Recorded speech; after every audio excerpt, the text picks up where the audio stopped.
What do you do? তুমি কি করো? এটার উত্তরে আমরা ইংরেজিতে কি বলতে পারি? আমি যদি একজন চাকরিজীবী হয়ে থাকি, অথবা একজন স্টুডেন্ট হয়ে থাকি, অথবা একজন রিটায়ার্ড, অথবা কোনো কাজ করছি না, এমন একজন কেউ যদি হয়ে থাকি, তাহলে কিভাবে আমরা ইংরেজিতে নিজেদেরকে এক্সপ্লেইন করতে পারবো? আজকের ভিডিওতে সেটাই শিখবো। সো হ্যালো এভরিওয়ান, আসসালামু আলাইকুম। Welcome back to my YouTube channel English with Hasnina. I hope you are doing well with the grace of almighty Allah. আজকের ভিডিওটা অনেক বেশি ইম্পর্টেন্ট, তো ভিডিওটা একদম শুরু থেকে শেষ পর্যন্ত দেখার ট্রাই করবেন। তুমি কি করো? এটার উত্তরে আপনি যদি একজন চাকরিজীবী হয়ে থাকেন তাহলে আপনার অ্যান্সার গুলো এভাবে দিতে পারেন। I am a আপনি একজন কে? আপনার জব প্রফেশন কি? সেক্ষেত্রে আপনি এখানে আপনার নামটা উল্লেখ করতে পারেন। বলতে পারেন I am a web developer আমি একজন ওয়েব ডেভেলপার অথবা আমি একজন টিচার অথবা আমি একজন ডক্টর। ওকে? এভাবে ফার্স্ট সেন্টেন্সটা হতে পারে। তারপর I work in আমি কি করি? I work in এই ফ্রেজটা আমরা ব্যবহার করব। আমি কোন ডিপার্টমেন্টে কাজ করি? ডিপার্টমেন্টের নাম বলার ক্ষেত্রে ডিপার্টমেন্ট অথবা আপনি কোন দেশে কাজ করেন, কান্ট্রি অথবা আপনি কোন ফিল্ডে আছেন, সেক্ষেত্রে সাধারণত আমরা কি করতে পারি? ওয়ার্ক ইন এটা ব্যবহার করতে পারি। ওয়ার্ক ইন যেমন আমি বলতে পারি, "I work in marketing" আমি মার্কেটিং ফিল্ডে কাজ করি। ওকে? I work in marketing আমি মার্কেটিং এ কাজ করি। অথবা বলতে পারি, "I work in IT" I work in IT sector আমি আইটি সেক্টরে কাজ করি। অথবা আমরা বলতে পারি, "I work in education" আমি শিক্ষার ফিল্ডে কাজ করি।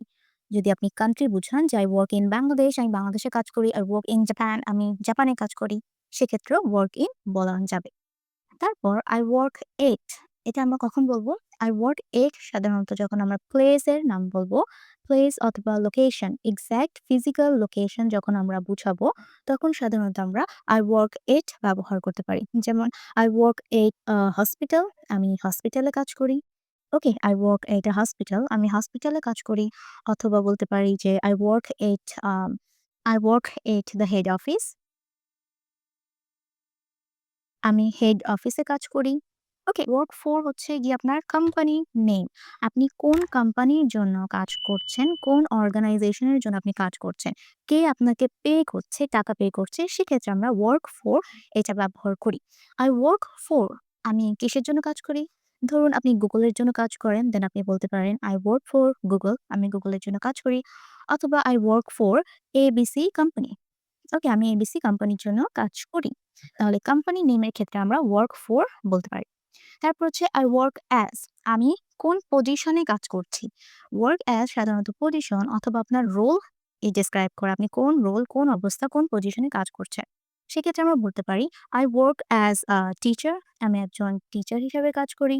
অথবা বলতে পারেন I work as a software engineer আমি একজন সফটওয়্যার ইঞ্জিনিয়ার হিসেবে কাজ করি। ওকে? এখন প্রশ্ন আসতে পারে যে আপনি কতদিন, কত বছর ধরে, কত মাস ধরে কাজ করছেন।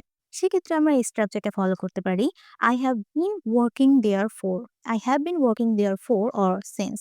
for আমরা কখন ব্যবহার করি? যখন আমরা এক্সাক্ট নাম্বার নিয়ে কথা বলি, ডিউরেশন নিয়ে কথা বলি। আমি ২ বছর ধরে কাজ করছি, ৬ মাস ধরে কাজ করছি, তখন আমরা for ব্যবহার করি। since ব্যবহার করি যদি আমরা বুঝাই একদম স্টার্টিং পয়েন্ট যে আমি ২০১০ থেকে কাজ করি, ২০২০ থেকে কাজ করছি। সেক্ষেত্রে সাধারণত আমরা কি করতে পারি? since ব্যবহার করতে পারি।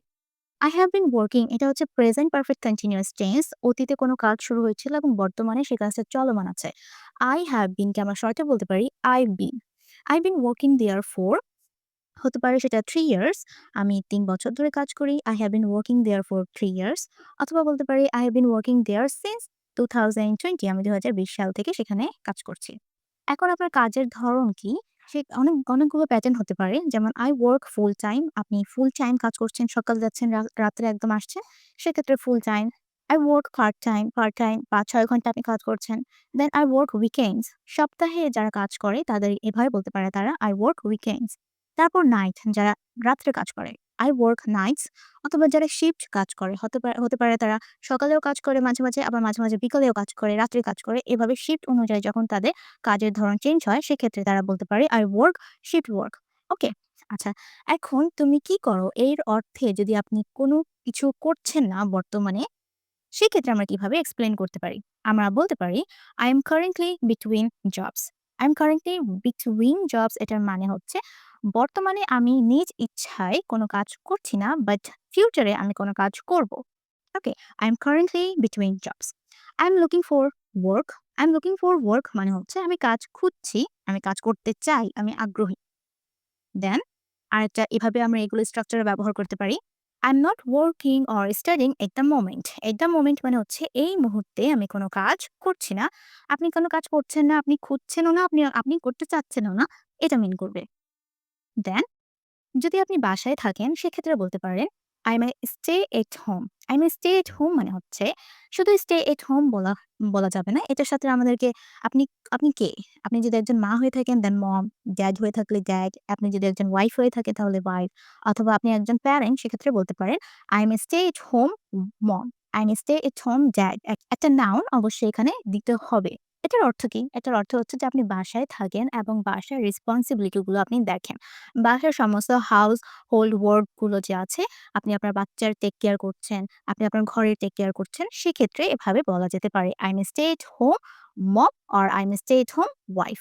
দেন এটাকে আরো ফরমাল ওয়েতে আমরা এভাবে বলতে পারি, "I am a homemaker." Homemaker মানে কি? যে বাসায় থাকে, বাসায় টেক কেয়ার করে, বাসার সমস্ত রেসপনসিবিলিটি সে দেখে। ওকে, তুমি কি করো? এটার অর্থ যদি আপনি একজন রিটায়ার্ড পারসন হয়ে থাকেন, রিটায়ার্ড কাদেরকে বলা হয়? যাদের কাজ একদম শেষ হয়ে গিয়েছে এবং যারা একটু বয়স্ক।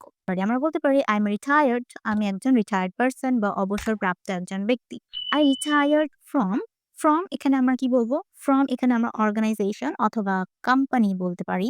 অর্গানাইজেশন অথবা কোম্পানি অথবা জব, আপনি কোন জবে ছিলেন? দেন আমরা বলতে পারি আই রিটায়ার্ড ফ্রম কি হতে পারে? My teacher career, government service, from the army. তারপর আই রিটায়ার্ড অ্যাজ। রিটায়ার্ড অ্যাজটা কখন হবে? যখন সাধারণত আমরা পজিশন নিয়ে কথা বলবো যে আমি কোন পজিশনে রিটায়ার্ড হয়েছি, কোন পজিশনে আমি কাজ করতাম। সেক্ষেত্রে আমরা বলতে পারি I retired as bank officer. Okay, যেমন একটা উদাহরণ দেই। I retired from the army as a captain. এখানে ফ্রম দ্য আর্মি এখানে অর্গানাইজেশনের নাম উল্লেখ করা হয়েছে অ্যাজ আ ক্যাপ্টেন। ক্যাপ্টেন এ কি একটা পজিশন। আচ্ছা, এখন বর্তমানে আপনি কি করছেন? আমি বলতে পারি now I spend my time একটা হবি। বর্তমানে আমি কি করছি সেটা কি আমার হবি হবে, সেটা কিন্তু আমার কাজ হবে না। ওকে, আমরা বলতে পারি I spend my time travelling. আমি ট্রাভেলিং করছি বর্তমানে। Okay, I spend my time travelling or cooking or gardening. তারপর হোয়াট ইউ ডু, তুমি কি করো? এটার উত্তরে যদি আপনি একজন স্টুডেন্ট হয়ে থাকেন তাহলে আপনি এই সমস্ত স্ট্রাকচার গুলো ফলো করতে পারেন। I am student 8, I am student 8, এটার পর আমরা কি দিব? 8 এর পর সাধারণত আমরা ইনস্টিটিউশনের নাম দিব। তাহলে আমরা বলতে পারি I am student 8 Dhaka university, অথবা এখানে স্কুলের নামটাও এখানে এড করা যায়। ওকে, স্কুলের নামটাও এখানে দিতে পারেন। আচ্ছা, তারপর আই স্টাডি। আই স্টাডি এখানে আমরা কি দিব? সাবজেক্ট বলবো যে আমি কোন সাবজেক্টে পড়াশোনা করছি। আই স্টাডি ইংলিশ, আমি ইংলিশে পড়াশোনা করছি। I study English or I study physics, আমি ফিজিক্স নিয়ে পড়াশোনা করছি। অর আমরা বলতে পারি আই স্টাডি ইকোনমিক্স। ওকে, এটাকে আমরা এভাবেও বলতে পারি I am student of. I am student of, এই অফ এর পরে কিন্তু আমরা সাবজেক্ট এড করতে পারি। I am student of English or I am student of physics or I am student of economics. সবগুলো কি হবে? এটার সাথে এড হবে। তারপর এটাকে আরো অ্যাডভান্স ওয়েতে আমরা এভাবে বলতে পারি আই এম কারেন্টলি 8। এটার পর কি হবে? অবশ্যই স্কুল নেম আমরা এখানে দিতে পারি।